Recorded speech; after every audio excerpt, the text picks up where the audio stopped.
There is a cost, a hidden cost that often does not become visible from the US side when the Mexico side operation depends on scattered providers.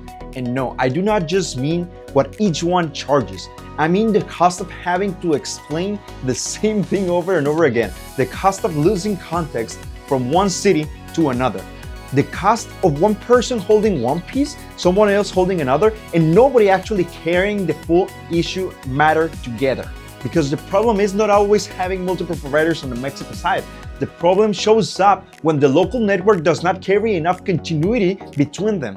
That is when the usual pattern appears. Instructions get repeated, messages get duplicated, details get dropped, handoffs get weak, and something that looked already moving on paper starts becoming slower, clumsier, and harder to follow from above. Serious UV-based structures do not usually need less seriousness, they need less fragmentation on the Mexico side, because the real cost is not only the combined fees, it is the friction, the time spent rebuilding the map, in the clarity that never fully settles, in the trust that wears down when every next step feels like a partial restart. Once that becomes a pattern, the problem is no longer one isolated provider.